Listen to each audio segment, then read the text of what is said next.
Dear student, एक बार फिर से आप सभी का स्वागत है आपके अपने चैनल परी क्लासेज में।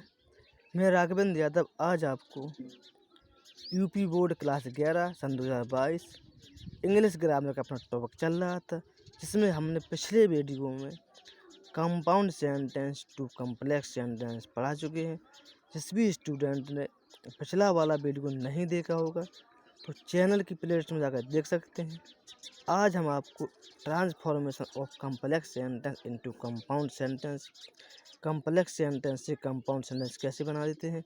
जब आप कंपाउंड सेंटेंस से कॉम्प्लेक्स वाला सेंटेंस वीडियो देख लेंगे तब आपको एक कॉम्प्लेक्स टू कंपाउंड सेंटेंस समझ में आएगा। कॉम्प्लेक्स टू कंपाउंड सेंटेंस में दो इंडिपेंडेंट क्लॉज होती हैं।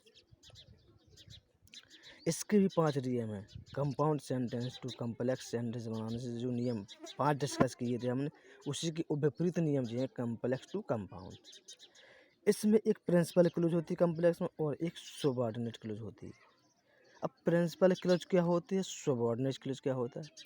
प्रिंसिपल क्लॉज जो होता है, जो कंपाउंड कॉम्प्लेक्स सेंटेंस की कंजंक्शन होगी, वो कंजंक्शन से पहले वाला जो कुछ लिखा होगा वो तो है प्रिंसिपल क्लॉज। कंजंक्शन को छोड़कर जो बाद में दिया होगा वो हो जाएगा अपना सबऑर्डिनेट क्लॉज। चलो हम अपने सेंटेंस डिस्कस करेंगे। यदि कॉम्प्लेक्स सेंटेंस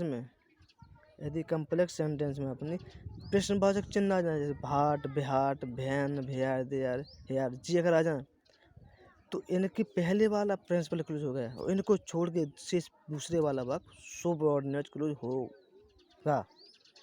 चलो हम नियम देखते हैं। पहला, यदि कॉम्प्लेक्स सेंटेंस में इफ दिया है तो कंपाउंड सेंटेंस बनाने के लिए सबसे पहले इम्परेटिव सेंटेंस रखेंगे, फिर एंड लगा के दूसरा वाक्य जोड़ेंगे। देखो इफ वर्क हार्ड, यदि तुम कठिन परिश्रम करते, कोमा तो ही विल पास हो जाती है, तब पास हो जाती है। कि हिंदी में कोमा का अर्थ होता है तो या तब। उसका हिंदी अर्थ निकालो, यदि कठिन परिश्रम करते, ही विल पास, तो कोमा तो ही विल पास, तुम पास हो जाते। बन गया नियम नंबर पहला, समाप्त हो गया। क्या नियम नंबर पहला, यदि कॉम्प्लेक्स सेंटेंस में इफ दिया है तो compound sentence imperative plus and से बनेगा।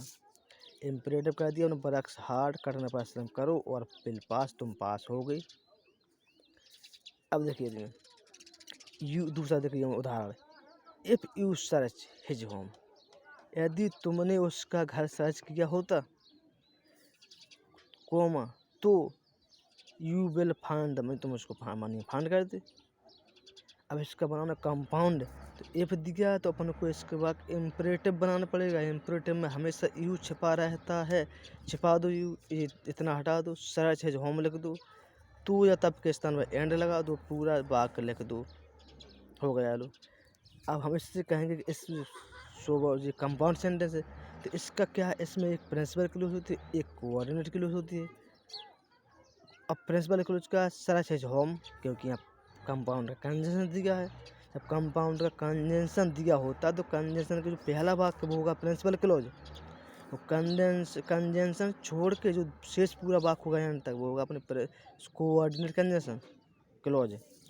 और कॉम्प्लेक्स में आपको दिया होगा कॉम्प्लेक्स वाला कंजंक्शन, तो कॉम्प्लेक्स वाला कंजंक्शन दिया होगा तो कॉम्प्लेक्स के कंजंक्शन जो पहले वाला वाक्य होगा अपने प्रिंसिपल क्लॉज, और कॉम्प्लेक्स के कंजंक्शन को छोड़कर जो बाद वाला आपको दिया होगा को सबऑर्डिनेट क्लॉज। आगे बताएंगे हम आपको इसी में। देखिए रूल नंबर 2, फर्स्ट उदाहरण, अनलेस द रन फास्ट, जब तक कि उसने तेज नहीं दौड़ता, ही विल नॉट कैच द, बस नहीं पकड़ सकता। जब तक कि उसने तेज नहीं दौड़ा होगा तो वह बस को नहीं पकड़ चुकेगा। कंपाउंड बनाना, यदि कॉम्प्लेक्स सेंटेंस में इफ दिया है तो कंपाउंड सेंटेंस को कंपाउंड सेंटेंस इम्परेटिव प्लस और एल्स अदरवाइज से स्टार्ट करते हैं। अगर अनलेस दिया है तो अनलेस के स्थान पे आपको और एल्स आल्सो लगाना है दोनों वाक्यों के बीच में, और इम्परेटिव वाक्य पहले करना है। अनलेस ही रन फास्ट का, तो पहले कंपाउंड बनाने पहले इसको इम्परेटिव बनाओ सेंटेंस। इम्परेटिव बनेगा आपका तो जो ही यहाँ दिया था वो ही हट जाएगा, तो रन फास्ट हो गया, तेज दौड़ो। हमने कहा अनलेस लगा जब तक कि नहीं, तो अनलेस के स्थान पर और एल्स अदरवाइज लगाते हैं, वाक्य के बीच में लगा दो, रन फास्ट और अन्यथा he will not pass, not catch the bus. तेज दौड़ा यदि वो नहीं, तेज दौड़ो और अन्यथा अपनी बस नहीं पकड़ सको। तुम तेज नहीं दौड़ोगे तो अपनी बस नहीं पकड़ सकोगे। दूसरा नियम डिस्कस हो गया है। दूसरा नियम फिर समझ लो एक बार। यदि कंपाउंड कम्प्लेक्स सेंटेंस अनलेस दिया है कम्प्लेक्स सेंटेंस में, तो कंपाउंड सेंटेंस को इम्परेटिव प्लस और एस अदरवाइज से जोड़ेंगे। पहले इम्परेटिव बनाएंगे आज्ञा वाक्य, फिर और लगा सकते हैं, एल से लगा सकते हैं, अदरवाइज लगा सकते, फिर दूसरा वाक्य जोड़ेंगे। नियम नंबर 2 डिस्कस हो चुका है स्टूडेंट। नियम नंबर 3 देखिए। He could not attend the lecture, उसने लेक्चर अटेंड नहीं कर सका, बिकॉज ही विल इल, क्योंकि वो बीमार था। देखिए यदि कम्प्लेक्स सेंटेंस में बिकॉज दिया है तो कंपाउंड सेंटेंस बनाते समय सो फॉर अदरवाइज से जोड़ते हैं। क्या? सो और फॉर अदरवाइज से जोड़ते हैं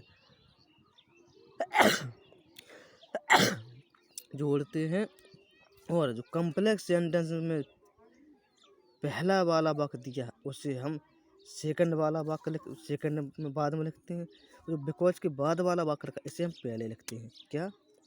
अगर कम्प्लेक्स सेंटेंस में बिकॉज से जुड़ा है तो कंपाउंड सेंटेंस को बनाते हैं हम सो फॉर या देयरफॉर से जोड़ते हैं, तीनों का होता है। इसलिए कम्प्लेक्स सेंटेंस में जो पहला वाला वाक्य दिया होगा इसको तो हम बाद में लिखते हैं, और जो बिकॉज के बाद वाला वाक्य दिया इसको हम पहले लिखते हैं। देखो तो ही वाज इल, वह बीमार था, बिकॉज हटा दिया, सो लगा दिया, सो नहीं लगाना, फोर लगा दो, फोर नहीं लगाना, देयरफॉर लगा दो, तीनों में से एक कोई भी लगा सकते हो।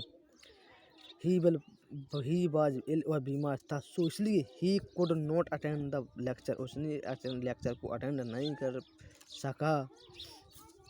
और कंपाउंड सेंटेंस में इसका उल्टा था। यदि कंपाउंड सेंटेंस में सो फॉर देयरफॉर दिया है तो कम्प्लेक्स सेंटेंस बनाने के लिए हमें दोनों सेंटेंसों के बीच में बिकॉज लगाते हैं, और जो पहला वाला वाक्य दिया इसको हम बाद में लिखते हैं, जो लिखा है।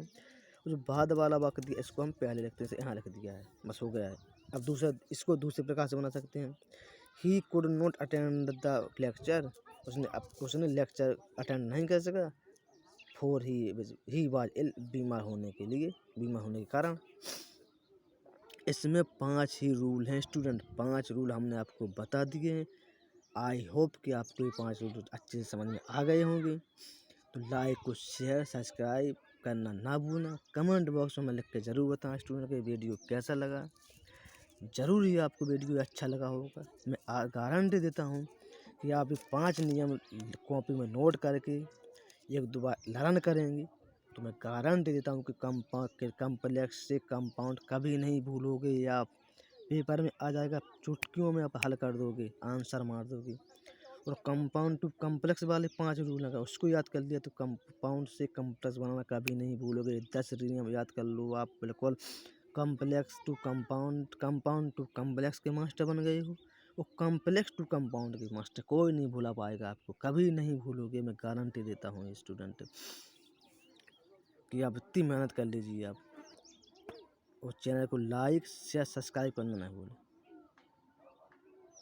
इस बार वीडियो को अंत करता हूँ। जय हिंद, जय भारत।